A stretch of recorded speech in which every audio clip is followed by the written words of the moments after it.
Hello everyone, welcome back to Jimu's Chemistry, an online platform that will make your chemistry your chemistry. So आपण applied chemistry चा part start केलेला आहे. Chapter number 16 green and nano chemistry. Without wasting time text book open करा. चॅप्टरचं नाव आहे green and nano chemistry. पण या video lecture मध्ये आपण फक्त ग्रीन केमिस्ट्रीचं टेक्स्ट बुक रीडिंग करायचंय आणि भरपूर सारे एमसीक्यू सॉल्व्ह करायचे. तुम्ही इंट्रोडक्शन ओपन केलं तर ग्रीन केमिस्ट्री मध्ये तुम्हाला तिथे डेफिनेशन दिसतेय. Define green chemistry. So what is green chemistry?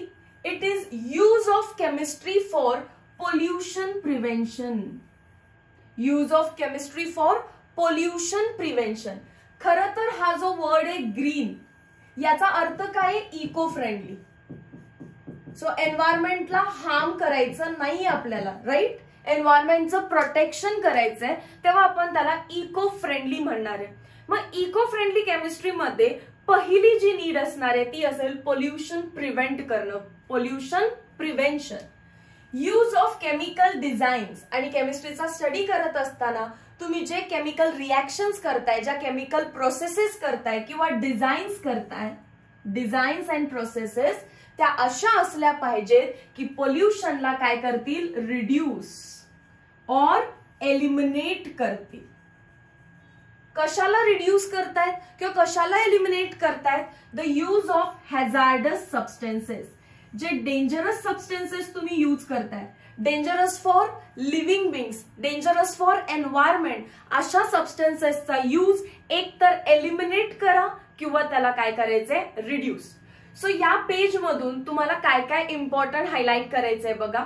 Green chemistry म्हटलं तर पोल्युशन प्रिव्हेंट झालं पाहिजे, पोल्युशन कमी झालं पाहिजे किंवा थांबलंच पाहिजे. सेकंड, हॅझार्डस सबस्टेन्सेस जे आहेत, हॅझार्डस म्हणजे dangerous for living बिंग्स or environment, त्याचा यूज कमी झाला पाहिजे किंवा डायरेक्टली तो एलिमिनेट झाला पाहिजे. दोन गोष्टी लक्षात राहतील. नेक्स्ट पार्ट, इम्पॉर्टंट टर्म्स तुम्हाला ग्रीन केमिस्ट्री म्हणजे काय माहिती पाहिजे व्यवस्थित. अँड सेकंड, सस्टेनेबल डेव्हलपमेंट म्हणजे काय माहिती पाहिजे. So what is green chemistry? Green केमिस्ट्रीची again definition. What is green chemistry? It is use of chemistry for pollution prevention. Green केमिस्ट्रीमध्ये काय करायचं आपल्याला? मेन एम आहे पोल्युशन प्रिव्हेन्शन. बट कसं करायचं? By environmentally conscious designs. कसं करणार आहे आपण? एन्व्हायरमेंटली कॉन्शियस डिझाईन्स बनवायच्या, एन्व्हायरमेंटला फ्रेंडली असणाऱ्या डिझाईन्स बनवायच्या. कशाच्या डिझाईन्स बनवायच्या? Of chemical products. म्हणजे जे प्रोडक्ट्स तुम्ही बनवताय किंवा ज्या प्रोसेसेस तुम्ही डिझाईन करताय त्या एन्व्हायरमेंटल कॉन्शियस पाहिजेत, एन्व्हायरमेंटल फ्रेंडली पाहिजेत. That reduces or eliminate the use or generation of hazardous substances.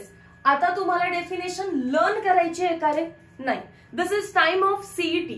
मग सीईटीच्या टाइम मध्ये ग्रीन केमिस्ट्री म्हटलं तर पोल्युशन प्रिव्हेंट करायचं आहे. आणि पोल्युशन प्रिव्हेंट करत असताना जे हॅझार्डस सबस्टेन्सेस सोबत डीलिंग होतं आपलं, तो हॅझार्डस सबस्टेन्स एकतर एलिमिनेट झाला पाहिजे किंवा त्याचा यूज काय केला पाहिजे? आपण रिड्यूस केला पाहिजे. समजतंय? Next, sustainable development. आपण भरपूर सारा स्टॉक या एन्व्हायरमेंट मधला यूज करतोय, पण हा स्टॉक जर संपला तर फ्युचर जनरेशन काय यूज करेल? सो हा विचार करून जर आपण आपली डेव्हलपमेंट करत असेल तर त्याला म्हणणार आपण सस्टेनेबल डेव्हलपमेंट. अशी डेव्हलपमेंट की जी लॉंग टर्म सस्टेन राहणार आहे. कारण तुम्ही डेव्हलपमेंट केली, जसं की ऑटोमोबाईल इंडस्ट्रीमध्ये व्हेरियस बाईक्स, कार्स आपण इन्व्हेंट केल्या आणि त्याच्यासाठी आपण यूज काय करतोय? पेट्रोल यूज करतोय. But petrol non renewable stock आहे. जेव्हा एकदा संपेल त्याच्यानंतर गाड्यांचा काही उपयोगच नाही. मग अशी डेव्हलपमेंट काय कामाची की जी पुढे जाऊन कधीतरी नष्ट होणार आहे किंवा डिमिनिश होणार आहे. So what is sustainable development? The development that meets the need of present. आजची गरज तर भागलीच पाहिजे, but without compromising the ability of future generation to meet their own need.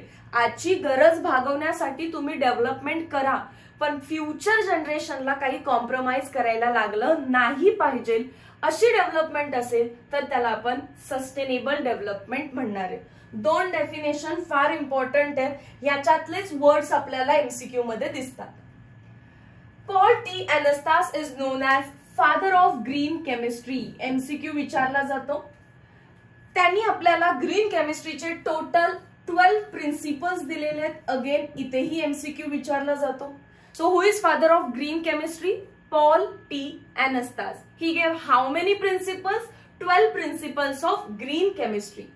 First principle काय बघा, prevention of waste or by product. Reaction करत असताना एक बनतो प्रोडक्ट आणि उरलेले जे नको आहेत ते काय आहेत? बाय प्रोडक्ट किंवा त्याला आपण वेस्ट म्हणू शकतो. या वेस्टला आपल्याला प्रिव्हेंट करायचंय. पॉल टी एनास्टास काय म्हणतायत बघा, प्रिव्हेंट फॉर्मिंग ऑफ वेस्ट किंवा prevent formation of waste rather than cleaning up and treating waste after it is created. तुम्ही रिएक्शन अशा करा की ज्याच्यामध्ये वेस्ट किंवा बाय प्रोडक्ट फार कमी आहे, ठीक आहे, rather than generating waste and cleaning it after it's generated. म्हणजे काय, कचरा करूच नका, नाहीतर आम्ही कचरा करू आणि आम्हीच साफ करू या मेथडने तो जो काही कचरा आहे तो एन्व्हायरमेंट मध्येच राहतो. साफ केलाय पण राहतोय कुठे? एन्व्हायरमेंट मध्येच.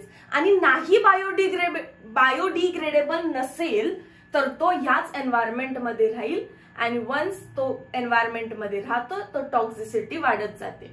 सो बेसिकली वेस्ट किंवा बाय प्रोडक्ट जनरेशन थांबवा, rather than generating waste and cleaning it up after it's generation. It's better to minimise the waste. याच्यासाठी काय करायचंय, we need to adopt ZWT, zero waste technology. Either produce zero or minimum waste. एकतर waste कसं असलं पाहिजे? Zero. पण हे ideally possible आहे का की वेस्ट झिरो? नाहीये, काही ना काहीतरी वेस्ट तर जनरेट होणारच आहे. सो ते म्हणतायत मिनिमम वेस्ट असावं. Or use of waste product of one reaction as raw material of another reaction. तुम्ही एक रिएक्शन करताय त्यावेळी काहीतरी त्याचा बाय प्रोडक्ट बनला, वेस्ट बनला, पण तो वेस्ट दुसऱ्या रिएक्शनचा स्टार्टिंग मटेरियल असेल तर तो वेस्ट परत यूज केला जाईल. सो आयदर वेस्टला झिरो करा, बट ते पॉसिबल नाही, मग मिनिमम करा अँड ट्राय करा की पहिल्या रिएक्शनचा वेस्ट दुसऱ्या रिएक्शनचा स्टार्टिंग मटेरियल असेल तर ते बरं पडेल आपल्याला. Next part, prevention of waste or बाय प्रोडक्टला टेक्स्ट बुक मध्ये काय दिलं रीड करूया. अगेन तोच पार्ट आहे, to give priority for prevention of waste rather than cleaning up and treating waste after it has been created. याचं मिनिंग समजलं? कचरा करूच नका, कारण आम्ही कचरा करू, आम्हीच साफ करू, पण कचरा तर बनतोच आणि एन्व्हायरमेंट मध्ये राहतोच आणि एन्व्हायरमेंट मध्ये राहिला तर it is hazardous for living बिंग्स. So एकतर कचरा करूच नका, वेस्ट किंवा बाय प्रोडक्टला प्रिव्हेंट करा. इल्युस्ट्रेशन एक्सप्लेन करता येते. To develop zero waste technology, ZWT चा फुल फॉर्म विचारते. In terms of ZWT, in a chemical synthesis, chemical रिएक्शनच्या वेळी waste product should be zero. पण पॉसिबल आहे का झिरो? नाही. सो पुढे काय म्हणतात? Or minimum. It also aims to use waste product of one system म्हणजे one reaction as the raw material for another system. दुसऱ्या रिएक्शनचा तो रॉ म्हणजे स्टार्टिंग मटेरियल असला पाहिजे. मी रिएक्शनच्या टर्म्स मध्ये सांगितलं, reactant goes to product plus काहीतरी बाय प्रोडक्ट C भेटलाय. हा वेस्ट आहे, पण हा वेस्ट इथे सॅच्युरेट होऊन राहिला नाही पाहिजे, तर तो पुढे कशासोबत तरी रिॲक्ट करून आपल्याला अजून काहीतरी प्रोडक्ट देईल. याची जोडा करा तुम्ही, ठीक आहे. आणि मग इंडस्ट्री मधलं त्यांनी एक्झाम्पल आपल्याला दिलेलं आहे, ते एकदा रीड करूया. फॉर एक्झाम्पल, बॉटम ऍश म्हणजे राख of thermal power station can be used as raw material in cement and brick industry. Thermal power stations मध्ये जी बॉटम ऍश आहे, जी राख आहे, तीच राख, तो जो सॉडस्ट आहे, ती जी राख आहे, ती ब्रिक इंडस्ट्रीमध्ये आपण यूज करू शकतो एज रॉ मटेरियल. सो तो वेस्ट आहे तो युटिलाइज झाला. Second example, effluence coming out from cleansing of machinery part may be used as coolant water in thermal power station. Effluents म्हणजेच waste coming out from cleansing of machinery parts. Machinery parts ना clean करत असताना जे पाणी आहे ते पाणी असंच वेस्ट टाकण्यापेक्षा त्याला काय करा, ऍज अ कूलंट म्हणून यूज करा थर्मल पॉवर स्टेशन मध्ये. क्लिअर झालं? So I hope first principle prevention of waste and बाय प्रोडक्टला आपण टिक करूया. इम्पॉर्टंट मी परत हायलाइट करते बघा, ZWT चा फुल फॉर्म म्हणजेच आयदर झिरो वेस्ट और मिनिमम वेस्ट और एका इंडस्ट्रीचा वेस्ट दुसऱ्या इंडस्ट्रीचा स्टार्टिंग मटेरियल असला पाहिजे आणि त्याच्यामध्ये त्याचे 2 एक्झाम्पल्स. That's it. सो हे होतं पॉल टी एनास्टासचं फर्स्ट प्रिन्सिपल. सेकंड प्रिन्सिपल आहे ऍटम इकॉनॉमी. ऍटम इकॉनॉमीचा आपल्याला फॉर्म्युला लर्न पाहिजे. Percent atom economy is equals to formula weight म्हणजेच मॉलिक्युलर वेट. सांगितलंय some basic concept of chemistry मध्ये सांगितलेलं आहे हे. फॉर्म्युला वेट म्हणजेच काय, molecular weight of desired product. जो प्रोडक्ट आपल्याला हवाय, जो आपला मेजर प्रोडक्ट आहे त्याचं weight divided by summation of सगळ्या रिएक्टंटचं formula weight. Summation of formula weight of all reactants multiplied by 100, कारण त्याशिवाय पर्सेंटेज येत नाही. मग ऑलरेडी त्यांनी एक रिएक्शन दिलेली आहे इथे. 1, 2, 3, 4 म्हणजेच कोण घेतलेला आहे हा ब्युटॅनॉल. ब्युटॅनॉल मध्ये काय पुट केलं बघा, आपण हॅलोजन डेरिव्हेटिव्ह केलेला आहे. NaBr प्लस H2SO4 म्हणजेच काय, यातून H यातून Br काय बनला HBr. अल्कोहोल वरती HBr, OH रिमूव्ह करून Br लागेल. बघा लागलाय का. आणि बाय प्रोडक्ट्स काय काय बनलेले, NaHSO4 अँड वॉटर. मग आपल्याला पर्सेंट ऍटम इकॉनॉमी करायचे, तर डिझायर्ड प्रोडक्टचं वेट डिवायडेड बाय ऑल रिएक्टंटचं weight multiplied by 100. So desired product म्हणजे जो आपला ब्रोमोब्युटेन आहे तो आहे 137 आणि all other reactants butanol, NaBr, H2SO4 त्याचा फॉर्म्युला वेट आहे 275. तुम्हाला जस्ट डिवाइड करून मल्टीप्लाय बाय 100 करायचंय. आन्सर किती आलेले आहे बघा 49.81. ऍज इट इज ही रिएक्शन देऊ शकतात आणि तुम्हाला ऍटम इकॉनॉमी विचारू शकतात. सो ब्युटॅनॉलचं ब्रोमोब्युटेन बनवणाऱ्या रिएक्शन मध्ये ऍटम इकॉनॉमी आलेली आहे 49.81. आपण भरपूर सारे क्वेश्चन सॉल्व्ह करायचे आहेत. हा क्वेश्चन आहे 2021 मध्ये विचारलेला. द पर्सेंट ऍटम इकॉनॉमी काय म्हणतायत, during conversion of reactant to product if formula weight of reactant दिलेलं आहे त्यांनी. सर्व रिएक्टंटचं ते स्वतःच सम करून देतात. ती सम किती आहे 246 dalton and product is 123 dalton. So आता फॉर्म्युला तर लिहिलेला आहे तुम्ही. Percent atom economy is equals to वरती कोणाचं पाहिजे formula weight of desired product किती आहे 123 डिवायडेड बाय ऑल रिएक्टंट्स किती आहे 246 मल्टीप्लाइड बाय 100. कॅन यू से हे हाफ आहे 123 1 चा 2 चा इंटू 100 किती येणार आहे हे 0.5 into 100 nothing but 50%. Option number B ला टिक करा. ऑप्शन नंबर बी ला टिक करा. क्लिअर. नेक्स्ट भरपूर क्वेश्चन आहेत आणि कॅल्क्युलेशन इझी असतात. रीड करा परत तो part. What is value of percent atom economy if formula weight of product is 46. Formula weight of product is 46 dalton and sum ते स्वतः सम करून देत आहेत, तुम्हाला करायला लावत नाहीत. Sum of formula weight of all reactants is 92. काय अवघड आहे पर्सेंट ऍटम इकॉनॉमी. करा solve.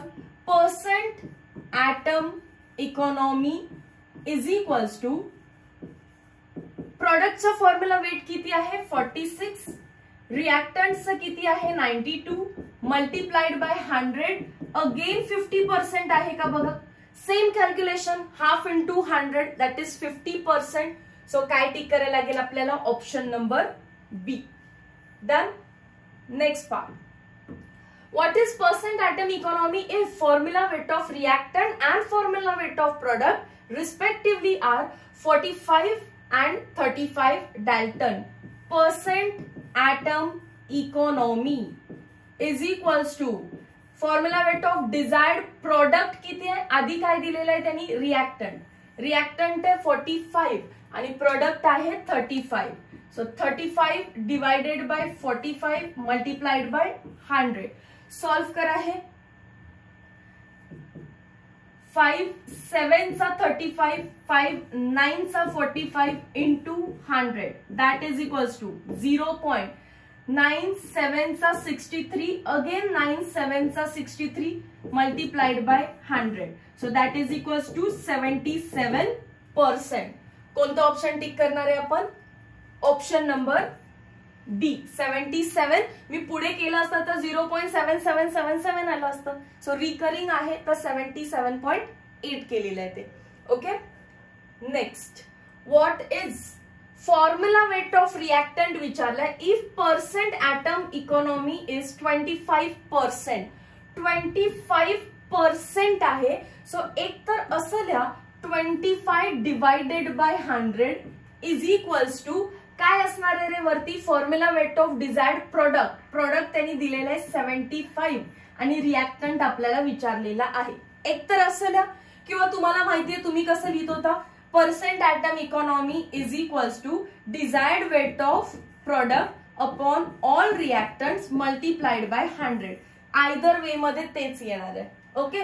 So x is equals to 75 into 100 divided by 25. 25 3 चा, सो ते किती येणार आहे 300 डॅल्टन. युनिट डॅल्टन मध्ये रिएक्टंट आणि प्रोडक्टचं 300 dalton. Next, what is formula weight of product if percent atom economy is 45%. So आपण काय करणार, 45 divided by 100 is equals to प्रोडक्टचं विचारलेलं आहे आणि रिएक्टंट किती दिलेलं आहे 54 डॅल्टन. समजतं ना, सिंपल आहे. सो आपण फास्ट चालू आहे. आता रिएक्टंट दिलेला आहे आणि प्रोडक्ट विचारलेलं आहे 54 डॅल्टन. मी डॅल्टन लिहित नाही शक्यतो लिहिताना, कारण तो यू असतो, पण आपल्याला 4 वाटायला लागतो आणि मग आपण त्याला 4 ने आणि मल्टिप्लाय करत बसू, काही गरज नाहीये. So x is equals to 45 into 54 divided by 100. हे मल्टिप्लिकेशन इकडे निवांत करूया.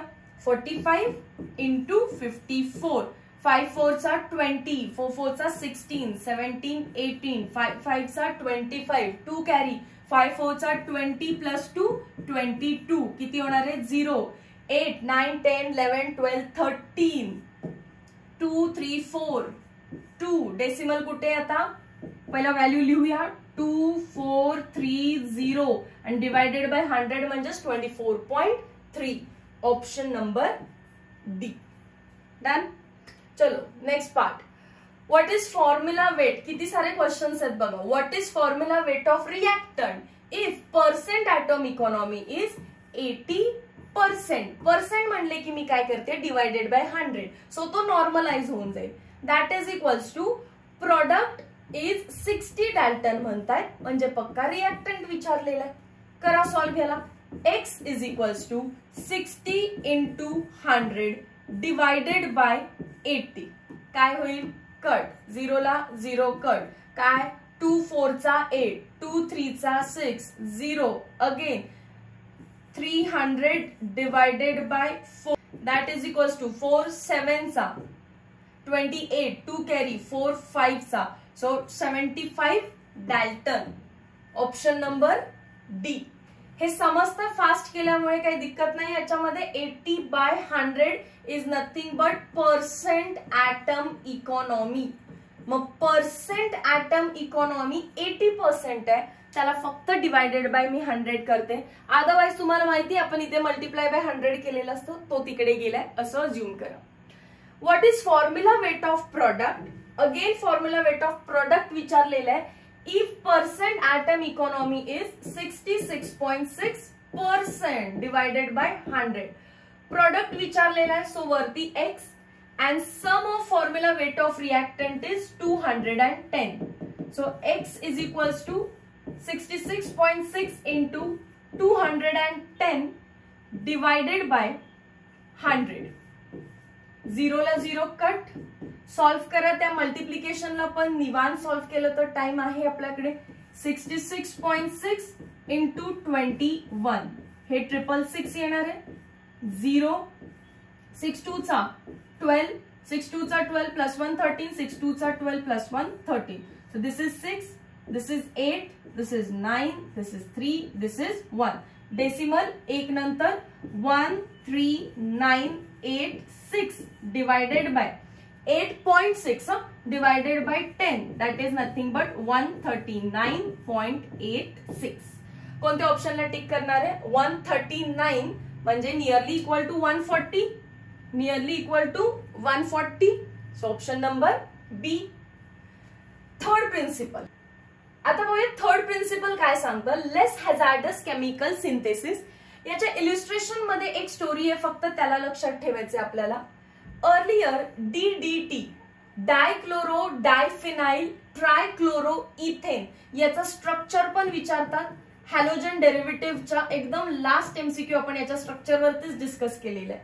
त्याचा यूज पण विचारतात. DDT full form dichloro diphenyl trichloro ethane. First त्याच्यामध्ये पण स्ट्रक्चर कसं लक्षात ठेवायचंय बघा. डायफिनाइल म्हटले, फिनाइल म्हणजेच काय असणार आहे? बेन्झीन डेरिव्हेटिव्ह असणार आहे. सो 2 बेन्झीनच्या रिंग ड्रॉ करा. त्या 2 बेन्झीनच्या रिंग अशा एका हटने जॉईन करा. शॉर्टमध्ये एका कार्बनने इथे आपण त्याला काय दिलेलं आहे? कनेक्शन दिलेलं आहे.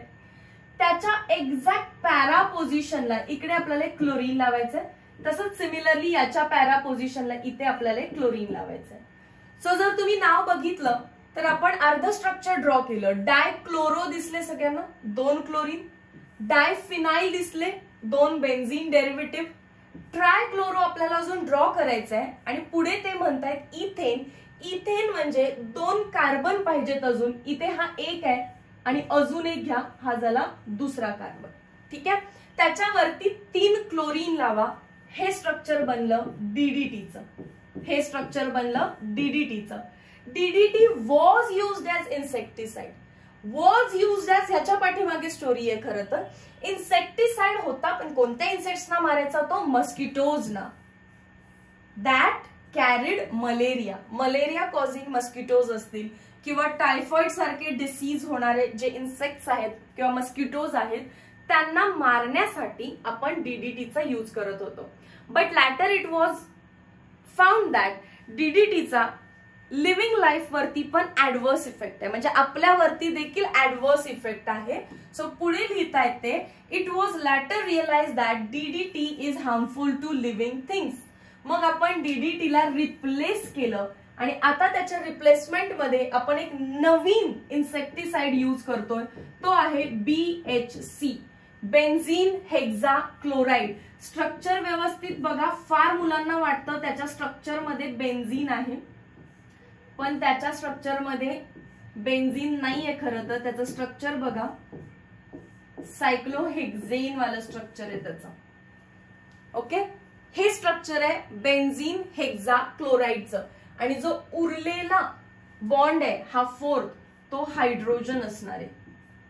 तो कोण असणार आहे? हायड्रोजन. स्ट्रक्चर पाहून घ्या. BHC हा सबस्टिट्यूएंट आहे DDTला. अजून काय विचारतायत?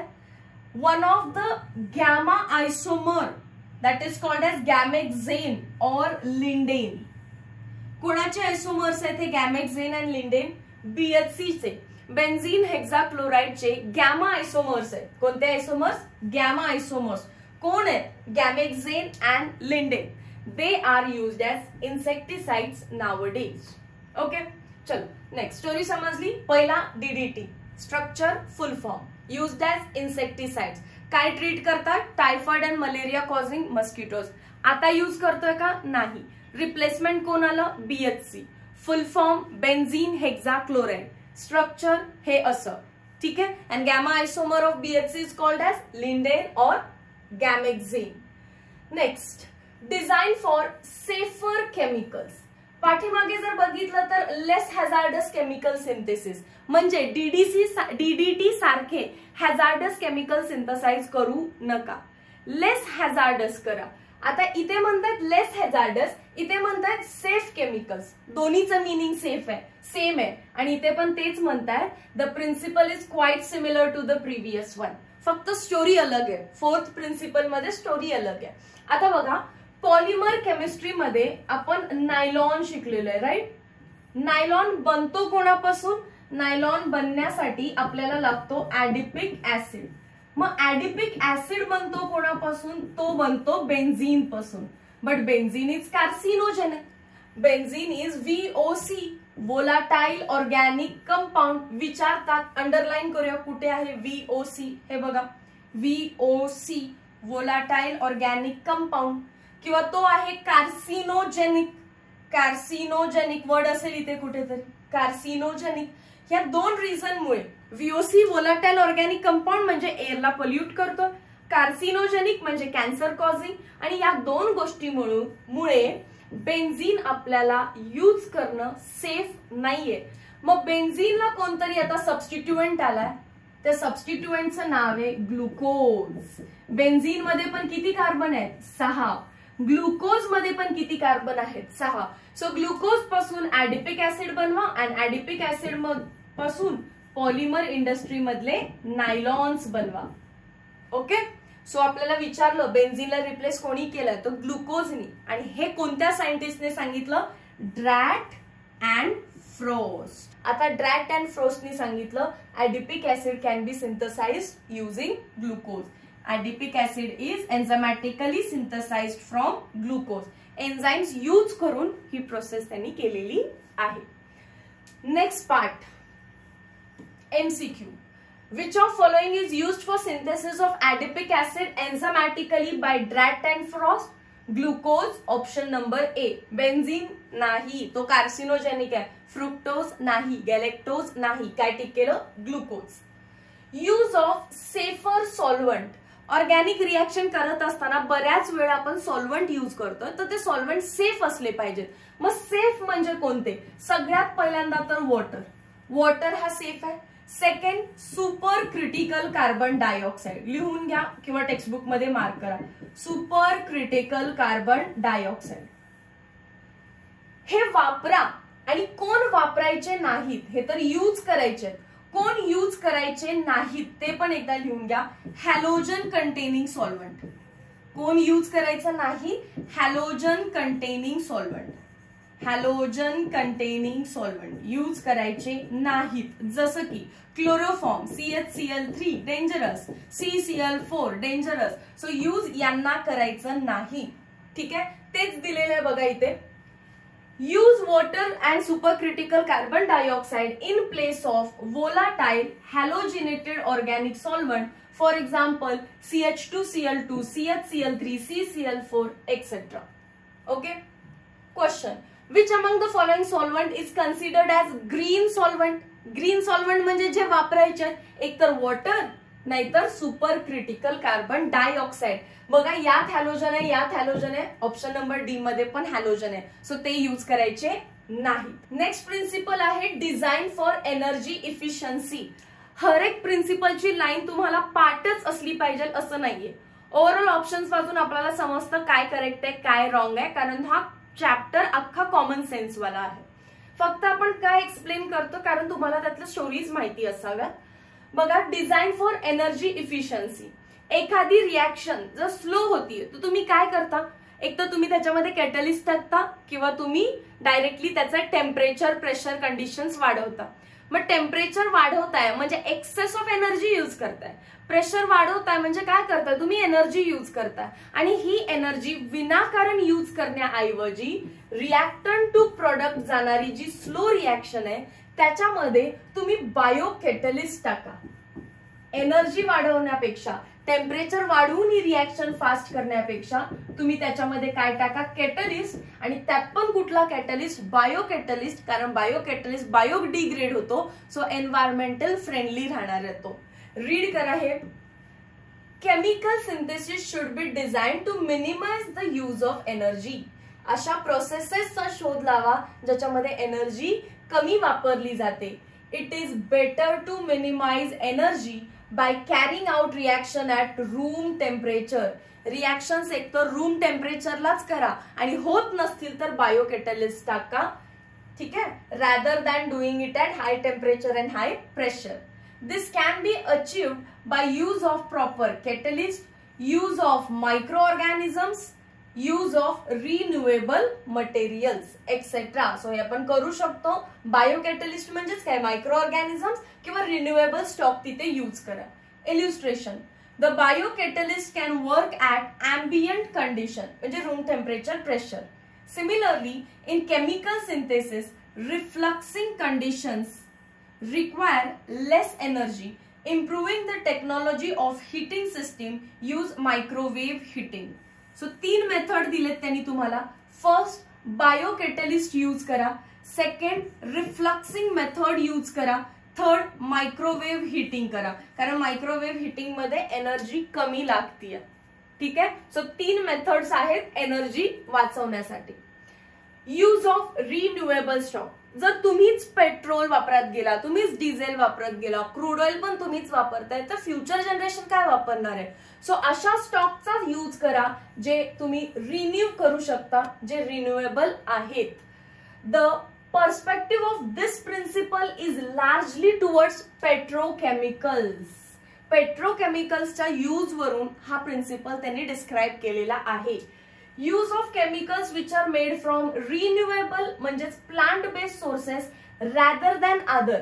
म्हणजेच क्रूड वापरण्यापेक्षा, क्रूड ऑइल कसं बनलेलं आहे रे, लाखो हजारो वर्षापूर्वीपासून जे प्लांट्स, ॲनिमल्स बरीड झालेत अंडर द अर्थ क्रस्ट, त्यांच्या डिकम्पोजिशनने क्रूड बनलेलं आहे. आणि तुम्ही जर त्याचा सोर्स यूज करून संपवला तर परत तेवढ्या वर्षाचा टाइम निघून गेला पाहिजे क्रूड जनरेट करण्यासाठी.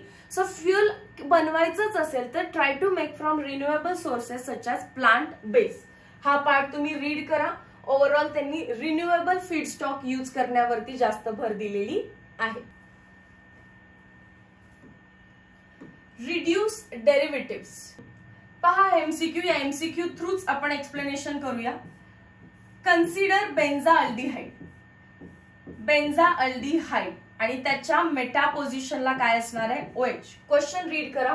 प्रोडक्ट सी काय आहे विचारलाय, meta hydroxy benzaldehyde. This is meta hydroxy benzaldehyde. त्याच्यामध्ये आपल्याला करायचं आहे addition of C6H5. What is C6H5? Benzene derivative. पुढे काय लागलेलं आहे, CH2. त्याच्या पुढे काय आहे, Cl. आता खरं तर बेन्झाअल्डिहाइड वरती रिॲक्शन करायची आहे मला ऑक्सिडेशनची, जे पुढे जाऊन त्यांनी हा O लिहिलेला आहे. पण OH ग्रुपचं प्रोटेक्शन करायला लागतं, कारण हा बीइंग ऍक्टिव्ह ग्रुप रिॲक्शन याच्यावरती सेंटर्ड होते. सो हा जो काही कंपाऊंड तुम्ही यूज केलेला आहे त्याचं बेसिक काम काय असतं, protection of OH. Protection of OH group. म्हणजेच काय होणार आहे, तर यातला H, यातला Cl, HCl म्हणून बाहेर जातील आणि आपल्याला प्रोडक्ट काय भेटतोय बघा, बेन्झीनची ring as it is. Reaction aldehyde वरती होतच नाही. मोर रिॲक्टिव्ह कोण आहे, अल्कोहोलिक ग्रुप. त्याचा H निघून जातो. हा पार्ट काय आहे, CH2. आणि पुढे मी पण आता लिहिताना काय लिहिणार आहे, C6H5 म्हणजेच बेन्झीन डेरिव्हेटिव्ह किंवा फिनाइल. आता तुम्हाला जी रिॲक्शन करायची ती याच्यावरती करू शकता. जसं की ऑक्सिडेशन करायचंय तर आता हा ग्रुप प्रोटेक्ट झाला किंवा हा इनॅक्टिव्ह झाला. रिॲक्शन तुम्ही कन्फर्म अल्डिहाइड वरच होणार आहे.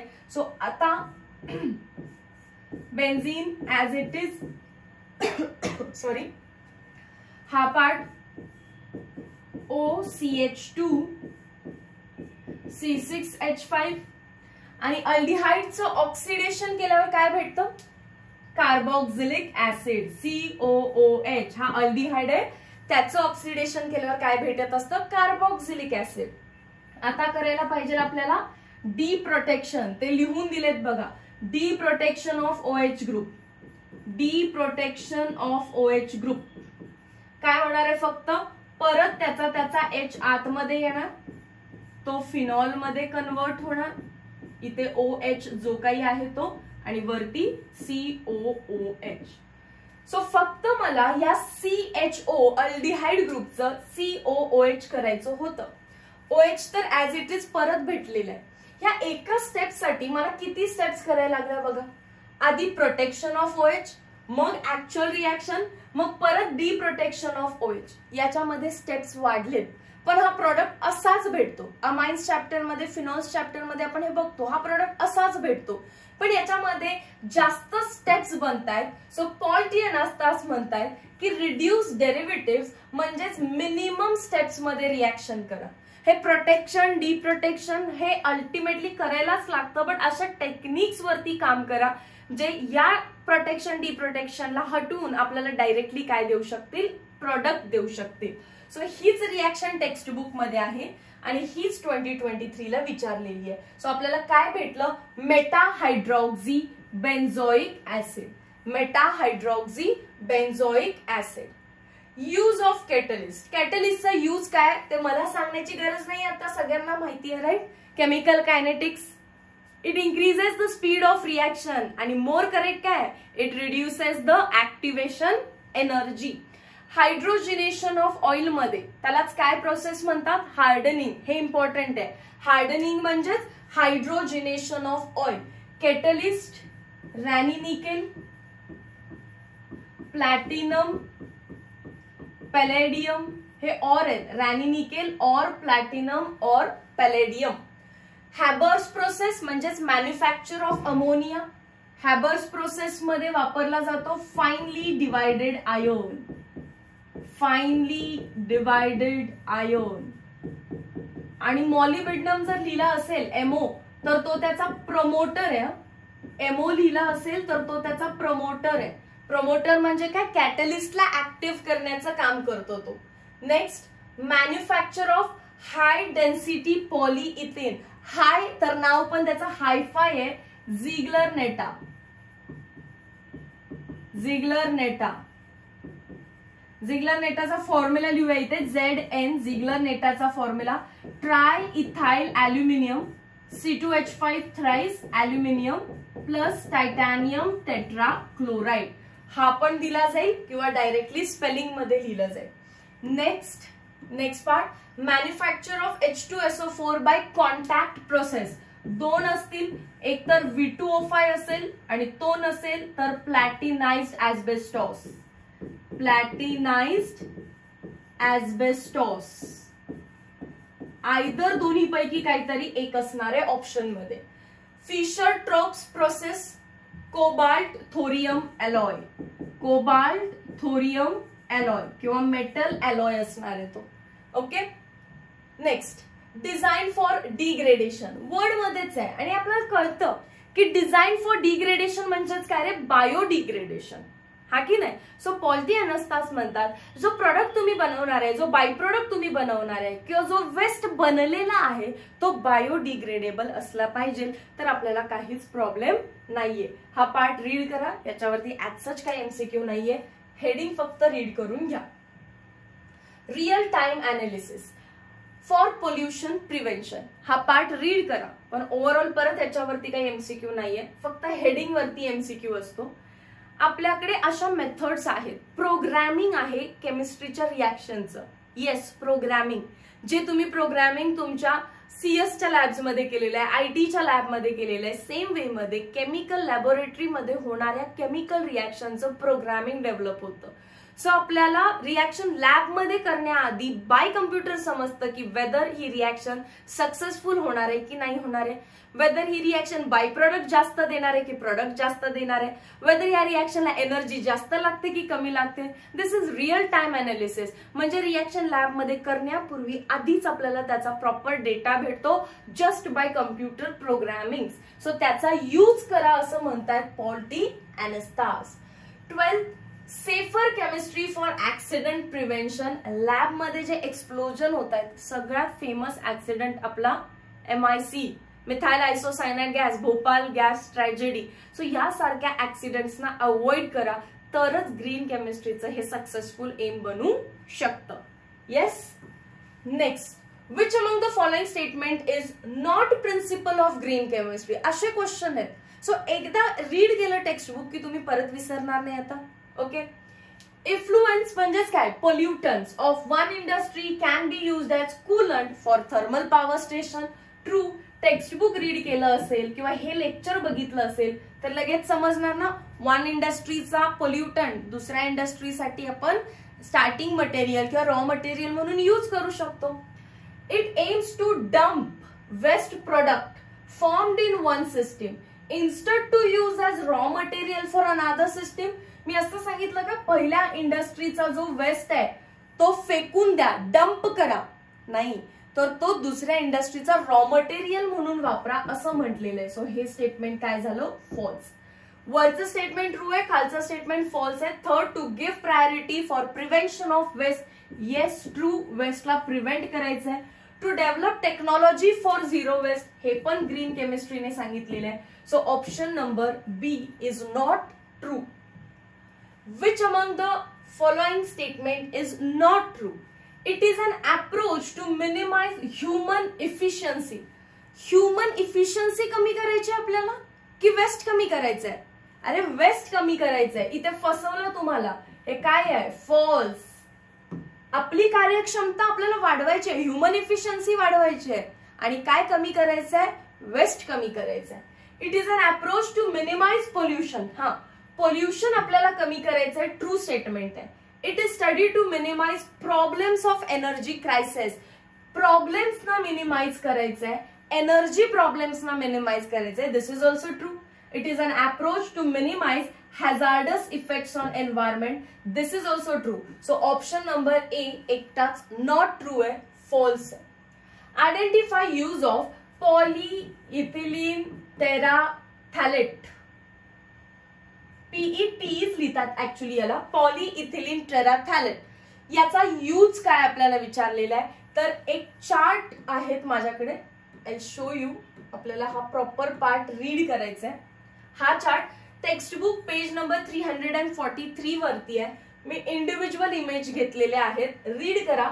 पॉलीइथिलीन टेराथॅलेट, पीईटी आहे का, पीईटी किंवा पीईटी असं सुद्धा लिहितात. यूज काय त्याचा, मायक्रोवेवेबल फूड ट्रेज, म्हणजे मायक्रोवेव्ह मध्ये जे आपण डिश ठेवणार आहे, जो ट्रे ठेवणार आहे तो ट्रे पीईटी पासून बनलेला असतो. Salad dressing, soft drink, water and beer bottles. हे ऍक्च्युली असं आहे, soft drink bottles, water bottles आणि बियर बॉटल्स. प्लस काय आहे, मायक्रोवेव्ह मध्ये जे फूड ट्रे आपण ठेवतोय किंवा सॅलड ड्रेसिंग जे ठेवतोय त्याच्यासाठी पीईटी यूज केलं जातं. Next, HDPE, high density polyethene, household cleaner and shampoo bottles. Shampoo bottles बऱ्याच वेळ, हाऊस होल्ड क्लीनर्स म्हणजे काही असेल रे, फिनाईल असेल, डेटॉल असेल. सो ज्या बॉटल्स आहेत क्लिनिंग एजंटच्या त्या बनवल्या जातात हाय डेन्सिटी पॉलीइथिन पासून. PVC, पॉलीविनाइल क्लोराइड, फक्त व्हीने सुद्धा लिहिलं जातं, विनाइल. कुकिंग ऑइल बॉटल्स म्हणजे किचन मधला आला आता. Clear food packaging, food packaging again kitchen मध्ये आलं. एकच काय आता, mouthwash bottle. So mouthwash बॉटलवर क्वेश्चन असू शकतो. नेक्स्ट, LDPE, खरं तर लो डेन्सिटी पॉलीइथिन आहे, पण यूज बघा त्याचा काय आहे, शॉपिंग बॅग्स आणि ब्रेड अँड शॉपिंग बॅग्स म्हटलेले आहे. सो ज्या बॅग्स मध्ये वेट कमी बसणार आहे, राईट, वेट कमी बसणार आहे, सो त्याचा यूज आपण कशासाठी करतो, shopping bags. That is low density polyethene, असं लक्षात ठेवा. Carpet, clothing, furniture, carpet, clothing, furniture. Next, PP म्हणजे polypropylene, ketchup bottle, medicine and syrup bottle, drinking straw. याच्यावर एमसीक्यू आहे, ड्रिंकिंग स्ट्रॉ PP पासून, पॉलीप्रोपिलिन पासून. PS वरून बघा लक्षात काय ठेवायचंय, cups, disposable cups and plates. एक कार्टोन्स, टेकआउट कंटेनर्स. सो जे काही डिस्पोजेबल मटेरियल आहे, डिस्पोजेबल म्हणजे चहाचा कप जो आपल्या टपरीवरती असतो तो आपण टाकून देतो, प्लेट्स असतील जेवायला वगैरे आणतो आपण, एक कार्टून एक कंटेनर असतो ना तो प्लास्टिक, तो जो डिस्पोजेबल आहे तो वाला जो असा प्लाय सारखा दिसत असतो, थोडासा वुडन प्लाय सारखा, सो आपण तो टाकू शकतो. That is biodegradable. And take out containers, that is same again thing. Others मध्ये 3 to 5 gallon water jugs, nylon, some other food containers. Others मध्ये असा काही ऍज सच क्वेश्चन नाही. पीईटी मध्ये काय होतं, to obtain bags for breads and shopping. Shopping bag म्हटलं की तुम्हाला कमी वजन, लो डेन्सिटी पॉलीइथिन आठवला पाहिजे. खरं तर मी विचार केलेला की बाबा शॉपिंग बॅग तर ऍक्च्युअल मध्ये हेवी असतात ना, खूप सारे शॉपिंग आपण करून आलेलो असतो, हेवी बॅग बनतात, तर हाय डेन्सिटी असेल. एक्झॅक्ट अपोजिट निघालो. काय ते low density. To obtain disposable cups म्हटलं तर काय असणार आहे, PS, polystyrene. Next, to prepare bottles to store shampoo. To manufacture soft drink bottles. Soft drink bottles होतं ना पीईटी मध्ये, रीड केलंय तुम्ही हे. मग हे कोण होतं, shampoo bottles. This is high density polyethene. Continuous रिडिंगने हे तुम्हाला लक्षात राहील. नेक्स्ट, करेक्ट काय विचारलेलं आहे, use of crude oil is better than renewable source. Opposite आहे, हा रॉंग आहे, आपल्याला करेक्ट विचारले. Okay, so this is false. This is false, आपल्याला करेक्ट विचारलेलं आहे. Use of renewable stock is better than crude oil. When most of the atom of reactant are incorporated in desired product, it is good atom economy. Yes, reactant चे atoms product मध्ये जर खूप जास्त प्रमाणात convert होत असेल तर that is good atom economy. हे स्टेटमेंट ट्रू आहे. पुढचे रीड करा, ते पक्का फॉल्स असणार आहेत. Waste product of one system may not be used. Wrong आहे. Increase in total amount of solvent and auxiliary substance is favored. नाही, इन्क्रीज नाही करायचं आहे आपल्याला. रिएक्टंट असू दे किंवा सॉल्व्हंट असू दे, त्याचा अमाऊंट वाढवायचं नाहीये, प्रॉडक्टचा अमाऊंट आपल्याला वाढवायचं आहे. आणि ऑक्झिलरी सबस्टन्स किंवा सॉल्व्हंट जो आहे तो सेफ वापरा म्हणून सांगितलंय. वाढवा किंवा कमी करा असं काहीच सांगितलेलं नाही. सॉल्व्हंट सेफ असला पाहिजे. अगेन नॉट ट्रू विचारलं. In chemical synthesis waste product should be 0 or minimum. True. Good atom economy means very few atoms of reactant are incorporated in product. Few atoms नाही, जेवढे पाहिजे तितके atoms product मध्ये convert झाले तर it is good atom economy. So not true साठी B चाला. Only small amount of unwanted byproducts are formed. Okay, हे असलं पाहिजे. Use of linden is better than DDT. Linden काय आहे, BHC चा आयसोमर आहे. सो BHC आपण प्रेफर करणार आहे than DDT. DDT was harmful for living organisms. Next, again not true विचारला. It is safe for environment to prepare adipic acid from benzene. No, benzene is carcinogenic. So option number A ला tick करा. It is not true. Avoid formation of hazardous waste. True. Use of water as a solvent. Very nice, true आहे ते. Designing safer chemicals, हे पण true आहे. Again not true विचारलं. Benzene being volatile compound pollutes air. True. Carrying out reaction at high temperature, high pressure minimize the use of energy. False. High temperature वापरताय म्हणजेच energy जास्त वापरताय. Use of renewable chemicals rather than crude oil. True. Use of catalyst minimize waste. True. Next, role of green chemistry. What is role of green chemistry? First, to promote innovative chemical technologies to reduce or eliminate the use or generation of hazardous substance. म्हणजे जी definition आहे तेच. Next, to reduce capital expenditure. भरपूर महागातल्या अशा काही processes आपण बनवतो ज्या खर्चिक आहेत. सो ते कॅपिटल एक्सपेंडिचर कमी असलं पाहिजे. हे पण ग्रीन केमिस्ट्रीचं एम आहे. To prevent pollution. Next, global वॉर्मिंगला कमी करतोय. एन्व्हायरमेंट प्रोटेक्ट करून काय होणार आहे रे, ओझोन लेअर प्रोटेक्ट करताय तर ग्लोबल वॉर्मिंग कमी करताय. सो 3 रोल आहेत. एक तर पोल्युशन प्रिव्हेंट करायचं. सेकंड, हॅझार्डस सबस्टन्सेसला बनू द्यायचे नाही किंवा कमी बनवू द्यायचे. थर्ड, ग्लोबल वॉर्मिंगला प्रिव्हेंट करायचंय, एन्व्हायरमेंटला प्रोटेक्ट करायचंय आणि कॅपिटल एक्सपेंडिचर पण कमी करायचंय. पहा एमसीक्यू काय आहेत ओव्हरऑल. ह्या पार्ट झालेला आहे आपला. Which of the following polymer is used in the manufacture of drinking straws? I told you drinking straws हे विचारू शकतात. वन बाय वन बघूया.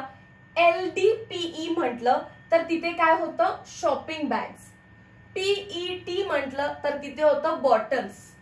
PP पॉलीप्रोपिलीन म्हटलं तर ते काय होतं, ड्रिंकिंग स्ट्रॉज. आणि पॉलिस्टेरीन PS तुम्हाला कप साठी लक्षात ठेवायला सांगितलेलं. Next, identify use of polystyrene for household purpose. Polystyrene, that is PS, cups. इथे हिंट आहे आपली. Option number A. Next, identify polymer from following used to prepare disposable cups. तेच परत उलट विचारलेलं आहे. काय टिक करणार आपण, polystyrene. Okay. Which of the following polymer is used to obtain shopping bag? Shopping bag म्हटलं की low density polyethylene. Identify use of HDP, high density polyethylene कशासाठी वापरला आपण, manufacture bottles to store shampoo. Yes, पहिलाच option correct आहे. Okay, so इथून पुढचा part असणार आहे नॅनो केमिस्ट्रीचा, बट तो आपण नेक्स्ट व्हिडिओ लेक्चर मध्ये रेकॉर्ड करतो आणि अपलोड पण लगेच होईल तो. So meet you in next video lecture. Till then, thank you so much.